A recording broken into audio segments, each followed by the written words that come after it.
Assalamualaikum warahmatullahi wabarakatuh. Halo teman-teman mahasiswa, kita ketemu alhamdulillah di minggu kelima, yaitu pertemuan tuton ini, yang mana topiknya itu membahas tentang proses kerja humas. Jadi tadi udah ada di materinya berbentuk PowerPoint yang teman-teman bisa akses, dan di sini saya akan menjelaskan secara singkat satu persatu slide, insya Allah ya. Akan saya jelaskan, dan selebihnya kalau teman-teman ada pertanyaan atau apa, saya tidak akan pernah capek untuk bilang teman-teman bisa menghubungi saya via email, mengajukan pertanyaan. Insya Allah nanti akan saya jawab secara maksimal melalui email tersebut. Jadi di humas dan manajemen ini tentunya sangat berkaitan, karena humas ini sebagai sebuah fungsi manajemen dalam organisasi, yang berarti mengaplikasikan aspek-aspek manajemen seperti identifikasi masalah, perencanaan, pelaksanaan, serta evaluasi dalam segala kegiatan komunikasi antara organisasi dan para publiknya. Nah, model proses kerja humas ini ada beberapa macam, ada model Cutlip, ada model Krivasi, ada model Hendricks dan Kelly. Jadi, kata Cutlip ini, proses humas itu terdiri dari fact-finding, planning, communication, dan evaluation. Yang mana ini kita menemukan dulu fakta, terus kita merencanakan, ngeplan dulu bagaimananya sesuai fakta, lalu selanjutnya kita mengkomunikasikan dari perencanaan tadi, dan akhirnya setelah kita mencoba untuk komunikasikan hal tersebut, apa nih evaluasi yang bisa didapat gitu. Kalau model Krivasi itu terdiri dari research, objective, strategis, implementation, dan evaluation. Researchnya sama, mencari data-data, kita research yang banyak, secara objektif, strategis, terus diimplementasikan dan dievaluasi juga. Untuk model yang ketiga, model Hendricks dan Kelly, sama research juga, tapi ada proses programming di sini, bukan planning ya. Programming ini lebih terprogram gitu loh. Selanjutnya evaluasi dan stewardship gitu ya. Selanjutnya model Kutip ini banyak dipakai gitu. Jadi ada fact finding, planning, communicating, and evaluating. Ada juga kayak model POAK gitu ya. Planning, organizing, actuating, dan controlling. Ini nggak jauh beda sebenarnya, fungsi-fungsinya sama-sama aja, cuma perbedaan dari kata yang digunakan itu gitu. Nah, itu ada contoh kasus, teman-teman bisa pelajari gimana kalau mendapat situasi ini sebagai humas, apa yang harus dilakukan.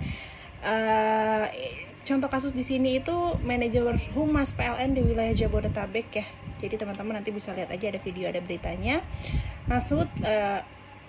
Lanjut, penelitian humas yaitu adalah tindakan mengumpulkan, mengolah, menganalisis, menyajikan secara sistematis yang dapat dilakukan melalui penelitian informal dan penelitian formal ya.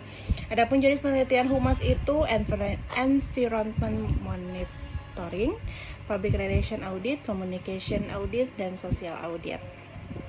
Selanjutnya itu dijelaskan satu persatu di materi ini, jadi teman-teman gak usah khawatir ya.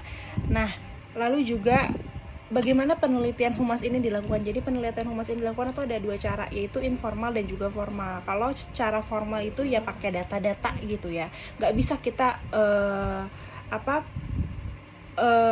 cuman katanya gitu, mungkin gitu ada kata-kata itu, enggak. Kalau formal ini pakai data, statistiknya seperti apa atau datanya seperti apa ya, dan juga cara yang dipakai ini formal seperti wawancara, terus juga seperti mungkin ada nanti angket atau hal-hal lainnya. Kalau informal ini lebih caranya ini lebih kayak santai gitu, enggak terlalu serius gitu, tapi serius juga, cuman caranya nggak formal gitu, beda, agak-agak nyantai gitu. Terus ini nanti untuk perencanaan dalam manajemen ada videonya, bisa teman-teman akses. Perencanaan humas itu ada rumusan masalah, penentuan sasaran dan tujuan, penentuan jadwal, dan anggaran ya. Satu persatu juga ini dibahas secara jelas sesuai dengan pembahasan tadi. Juga ini ada beberapa kasus-kasus humas yang teman-teman bisa mulai berpikir, kalau saya menemukan kasus seperti ini, itu kan sebutnya juga krisis ya dalam sebuah organisasi gitu. Saya harus bagaimana? Kalau saya jadi humas, saya gimana? Enaknya gimana ya gitu. Nah, dari beragam pemaparan tadi, teman-teman, terakhir ya, implementasi program humas ya. Nah, perencanaan itu kan nggak cukup gitu kalau hasilnya tuh nggak diimplementasikan. Buat apa kita bener-bener ngeplan dari plan A, plan B, plan C sampai plan Z. Itu ada humas yang bikin strategi seperti itu, tapi kita nggak melakukan itu, kita nggak mengimplementasikan perencanaan itu, ya buat apa gitu, kita nggak akan menemukan evaluasinya kan gitu. Jadi implementasi program ini berupa strategi tindakan, yaitu kebijakan, prosedur, dan hasil dalam menghasilkan kontribusi pada masalah kehumasan. Program humas juga harus mampu mendorong organisasi melakukan tindakan-tindakan non-komunikasi. Lalu selanjutnya ada strategi komunikasi, yaitu dengan melihat pesan dan media yang digunakan ya. Selanjutnya terakhir evaluasi program humas nih. Evaluasi itu yaitu menilai sejauh mana sih efektivitas suatu program yang telah dilaksanakan. Kalau nggak efektif, misalkan ternyata respon dari masyarakat atau dari publiknya itu jelek, ya udah kita ganti dengan plan baru yang mungkin bisa menjadi kemungkinan ini akan berhasil gitu ya. Dan ada tahapannya juga, yaitu preparation evaluation, implementation evaluation, dan juga impact evaluation. Jadi prepare, implementasi, dan apa nih impactnya, apa sih pengaruhnya gitu dari evaluasi ini. Kalau misalkan ternyata ini udah bagus nih programnya, tapi ternyata ada kekurangan-kekurangan yang ditemukan, misalkan program humas ini melalui ini udah asik, tapi kemarin ada minus, yaitu kurangnya informasi kepada masyarakat, tidak menjelaskan secara rinci. Nah, itu bisa jadi bahan evaluasi nanti kalau kita bikin event yang sama. Hal-hal ini bisa diperhatikan lebih lagi, atau bahkan ada hal-hal lain yang bisa menambah nilai program gitu, itu lebih baik.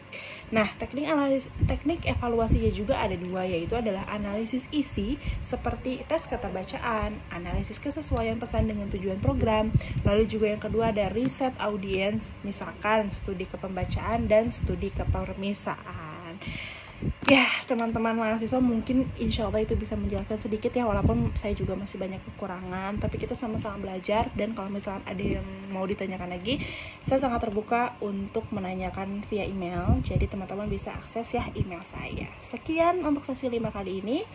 Nanti kita ketemu lagi di sesi ke-6 dengan materi dan topik lainnya. Jangan lupa untuk mengerjakan diskusi dan juga ada tugas ya teman-teman. Harap perhatikan ketentuan dalam mengerjakan diskusi dan juga ketentuan-ketentuan dalam mengerjakan tugas, biar teman-teman punya nilai yang maksimal ya. Sekian dari saya, terima kasih. Wassalamualaikum warahmatullahi wabarakatuh.